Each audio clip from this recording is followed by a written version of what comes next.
মহাবিশ্বের গভীরে আমাদের কল্পনারও বাইরে একটা যুদ্ধ কিন্তু অনবরত চলছে। এটা এমন একটা সীমানা ঠিক করে দেয় যার পরে পদার্থের নিয়মকানুনই পুরোপুরি বদলে যায়। তো চলুন আজ সেই তারাভাঙ্গা সীমার রহস্যটা কি সেটা খুঁজে বের করা যাক। আচ্ছা, তাহলে এই মূল প্রশ্নটা দিয়ে শুরু করা যাক। যখন একটা বিশাল নক্ষত্রের মৃত্যু হয় তখন তার নিজের মহাকর্ষই তাকে একেবারে পিষে ফেলতে চায়, মানে অসীমভাবে সংকুচিত করে ফেলতে চায়। কিন্তু এমনটা তো হয় না। তাহলে তাকে বাধা দিচ্ছেটাকে? মহাবিশ্বের কোন নিয়ম এই পতনটাকে ঠিক থামিয়ে দেয়? দেখুন, যখন একটা বিশাল নক্ষত্রের সব জ্বালানি ফুরিয়ে যায় তখন তার কেন্দ্রটা অসীম চাপে ভেঙে পড়ে, আর তাতেই জন্ম হয় একটা নিউট্রন স্টারের। একটু ভাবুন তো, আমাদের সূর্যের চেয়েও ভারী একটা জিনিস গুটিয়ে গিয়ে মাত্র কয়েক কিলোমিটার চওড়া একটা গোলক হয়ে গেছে। এর ঘনত্ব এতটাই বেশি যে এখান থেকে 1 চামচ পদার্থ যদি ওজন করা হয় তার ওজন হবে কয়েকশো কোটি টন। অবিশ্বাস্য ব্যাপার, তাই না? এই যে মহাজাগতিক যুদ্ধ, এর প্রধান খেলোয়াড় কিন্তু দুজন। একদিকে আছে মাধ্যাকর্ষণ, যা সবকিছুকে কেন্দ্রের দিকে পিষে ফেলতে চাইছে, আর তার বিরুদ্ধে লড়ছে কোয়ান্টাম চাপ। ব্যাপারটা অনেকটা এরকম, ধরুন একটা ছোট্ট বইয়ের শেলফে আপনি হাজার হাজার বই ঢোকানোর চেষ্টা করছেন। একসময় তো জায়গা শেষ হবেই, তাই না? কারণ দুটো বই তো আর একই জায়গায় থাকতে পারে না।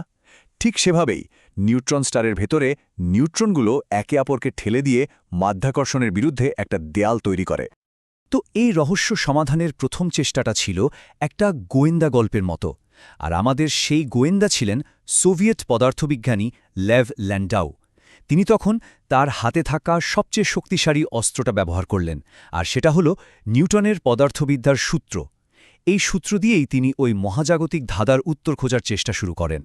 তো তার তদন্তের ফলাফল কী ছিল? ল্যান্ডাউ হিসেব করে বের করলেন যে একটা নিউট্রন স্টারের ভর আমাদের সূর্যের ভরের প্রায় 6 গুণ পর্যন্ত হতে পারে। এর চেয়ে বেশি হলেই মাধ্যাকর্ষণ জিতে যাবে, মানে সবকিছু ভেঙে পড়বে। সেই সময় দাঁড়িয়ে এই সংখ্যাটা বেশ মন্তকী বলে মনে হয়েছিল। কিন্তু গল্পটা এখানেই শেষ হয়নি।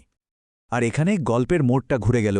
এই যে উদ্ধৃতিটা, এটা আসলে আমাদের বলছে যে নিউটনের পদার্থবিদ্যা সাধারণ অবস্থায় খুব ভালো কাজ করলেও একটা নিউট্রন স্টারের মতো চরম পরিস্থিতিতে সেটা যথেষ্ট নয়।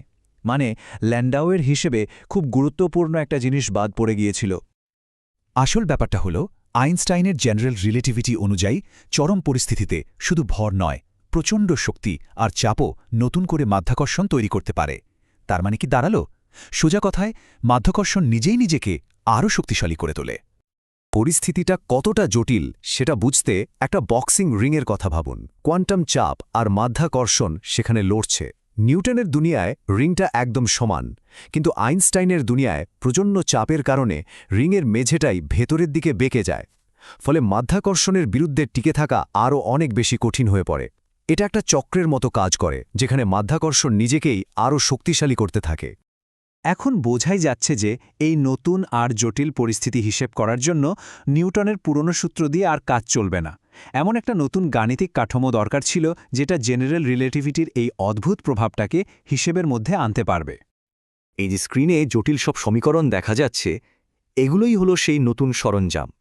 হ্যাঁ, দেখতে একটু ভয়ঙ্কর লাগতেই পারে, কিন্তু ঘাবড়ানোর কিছু নেই। এগুলো সমাধান করার কোনো দরকার নেই আমাদের।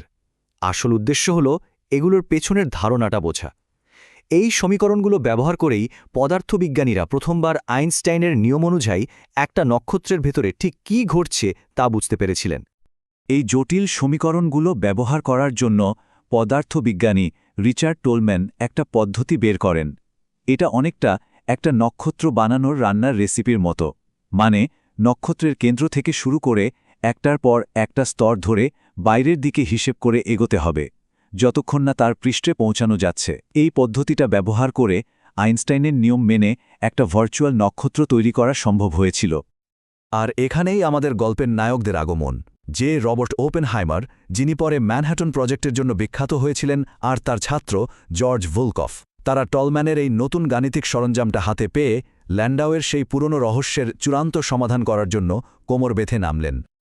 একটু মনে করার চেষ্টা করুন তো, ল্যান্ডাউর নিউটনিয়ান গোয়েন্দাগিরি আমাদের কি বলেছিল? তিনি বলেছিলেন যে সর্বোচ্চ সীমাটা হল প্রায় 6 সৌরভর। এটাই ছিল আমাদের শুরুর বিন্দু। কিন্তু ওপেনহাইমার আর ভোলকফ যখন জেনারেল রিলেটিভিটির ওই অদ্ভুত প্রভাবটা, মানে মাধ্যাকর্ষণ নিজেই আরও মাধ্যাকর্ষণ তৈরি করে, সেটাকে হিসেবের মধ্যে আনলেন, তখন তারা একটা অবিশ্বাস্য ফলাফল পেলেন।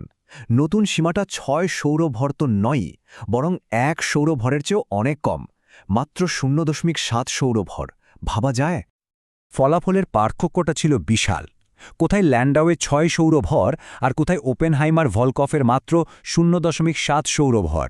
যদিও তাদের এই হিসেবটাও আজকের দিনের পর্যবেক্ষণ, যা প্রায় 2.1 সৌরভর, তার থেকে একটু কম ছিল। এর কারণ হল তারা নিউট্রনদের মধ্যকার পারমাণবিক বলকে হিসেবে ধরেননি। কিন্তু আসল ব্যাপারটা হলো তারা এটা প্রমাণ করে দিয়েছিলেন যে আসলেই একটা নিম্ন সীমা আছে, আর এটাই ছিল যুগান্তকারী। এই যুগান্তকারী আবিষ্কারটাকেই আজ আমরা ওপেনহাইমার ভলকফ সীমা বা সংক্ষেপে টিওভি সীমা নামে চিনি। এটা হলো সেই ফাইনাল পয়েন্ট যার পরে কোয়ান্টাম চাপের সব প্রতিরোধ ভেঙে চুরমার হয়ে যায় এবং মাধ্যাকর্ষণ শেষ পর্যন্ত জিতে যায়।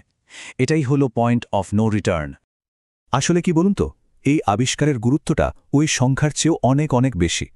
এটা আসলে প্রমাণ করেছিল যে পদার্থের ঘনত্বের একটা সর্বোচ্চ সীমা আছে। এমন একটা বিন্দু আছে যার পরে পদার্থ আর নিজেকে ধরে রাখতে পারে না, সে তখন অসীম পতনের দিকে এগিয়ে যায়। এই আইডিয়াটার বিবর্তনটা একবার দেখুন।